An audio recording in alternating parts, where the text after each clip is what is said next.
Putin, as a general matter, can't be trusted on any subject. And that's not a matter of opinion. That is a matter of history, that he has very carefully reneged on almost everything and has even more carefully never actually agreed to anything. So even if Vladimir Putin were to come out proclaiming with fanfare the great step forward that security guarantees would be for Ukraine, whether or not he would then let it happen is, I think, rather, I would say, an open question, but actually I think it's a rather shut question. Private discussions will take place in the Oval Office between Donald Trump and EU leaders who've been sat around having this sort of open multilateral meeting with Donald Trump.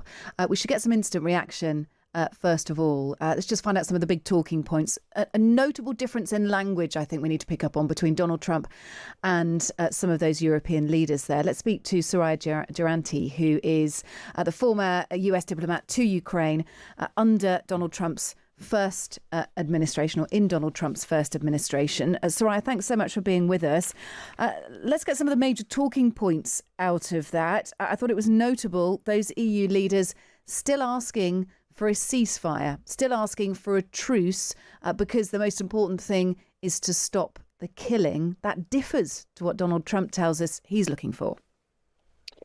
It sounded to me like President Trump is very much trying to keep his options open and also make sure he has a good platform from which he can spin something that looks like a success. And to that extent, he shares a goal with Vladimir Putin, who is also very concerned with the optics of success, regardless of the truth on the ground.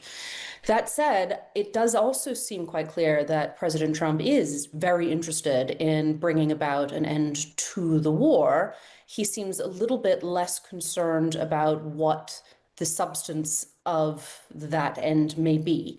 And over the course of the last couple of weeks, and indeed last couple of months, we have heard from the White House a lot of not quite contradictory, but at least in terms of tone, positions that don't seem to work very well together. They don't gel. And that's because there has seemed to be an oscillation from saying that the United States will continue to support Ukraine, and in some cases even announcing additional, not security guarantees, but in weapon sales, for example, to Ukraine. And on the other hand, clearly taking more of Putin's view on the best way to bring about the end of the conflict. So I think what we saw today was very much that hedging from the White House, which, as you've said, is in sharp contrast with the language that the European leaders were using, which was very much we need a peace and we need to take concrete steps towards it. Although I will say that the European delegation did seem to be mostly focused on process over outcome.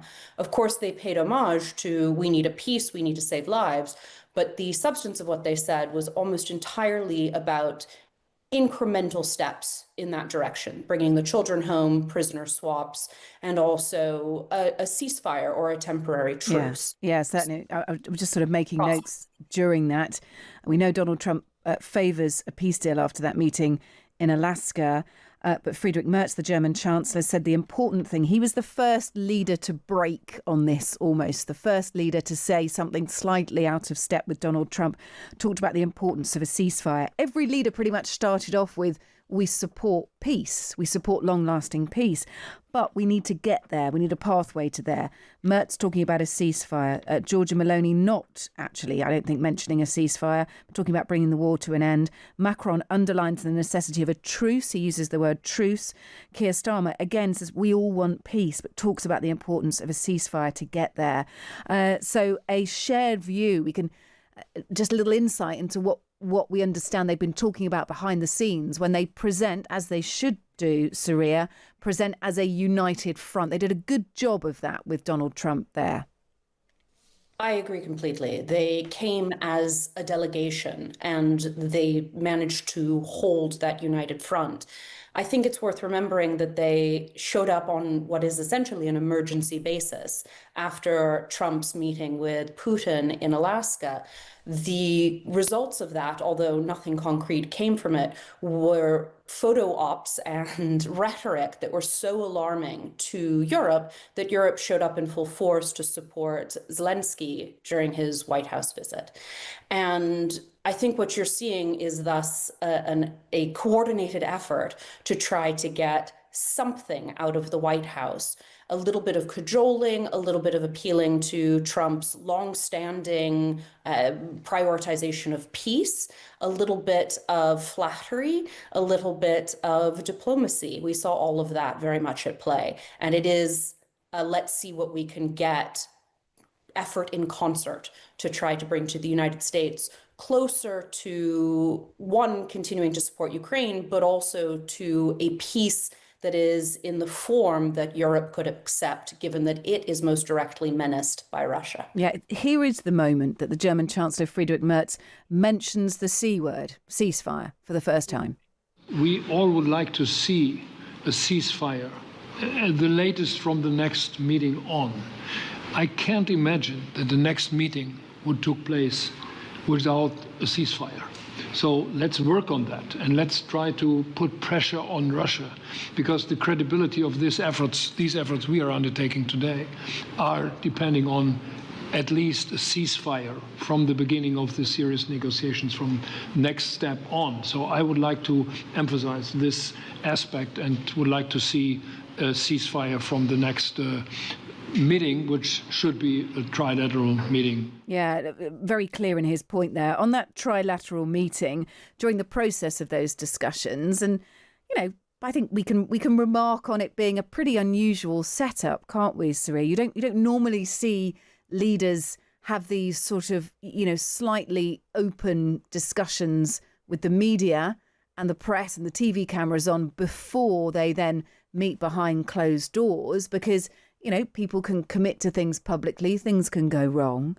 But what we had this evening around that table was the agreement. As the sort of leaders continue to speak, Donald Trump found himself agreeing or committing to definitely being part of that trilateral. Zelensky saying in not so many words, I need you with me, mate.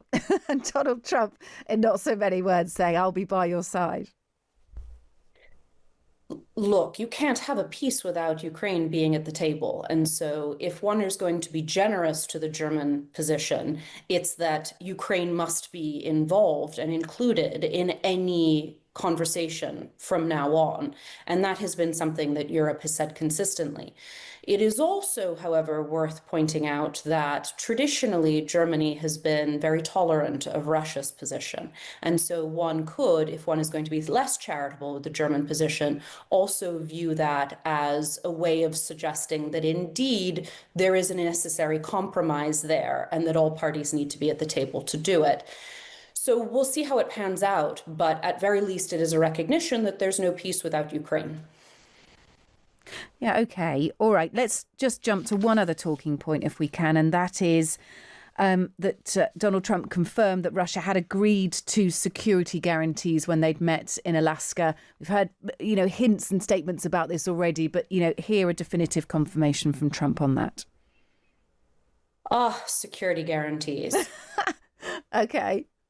Right. So let's start, I think, on the discussion of security guarantees by pointing out that Putin, as a general matter, can't be trusted on any subject. And that's not a matter of opinion. That is a matter of history, that he has very carefully reneged on almost everything and has even more carefully never actually agreed to anything.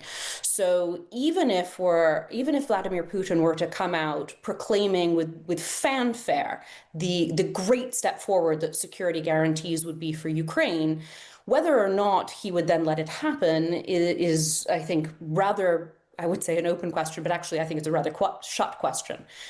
The second issue with security guarantees is that the United States has already offered them to Ukraine. In fact, the Budapest Memorandum, which was a compromise whereby Ukraine gave up one of the world's largest stockpiles of nuclear weapons in exchange for security guarantees from the United States, was not honored by the White House in 2022. And this is how we come to the full-scale Russian invasion. The Budapest Memorandum was quite clear on security guarantees. And then when the invasion happened, President Biden and his team said, oh, but they were not actually guarantees, they were simply assurances, and therefore the United States is not obligated to come to Ukraine's defense. So here we are now, 3 and a bit years later, and Ukraine is still fighting a much larger and in many ways much better armed military force in a war of aggression against it. And you can imagine that they will be a bit cynical in Kyiv about the value of any US security guarantees. There's also, I think, worth mentioning the fact that if it's not Europe giving the security guarantees, if it's mainly US based, the US has a history in other places of not honoring security guarantees and of abandoning its allies whenever it's expedient. And this is one of the facts, one of the patterns that Vladimir Putin has relied on in the many years leading up to the invasion and now since the full-scale invasion of Ukraine.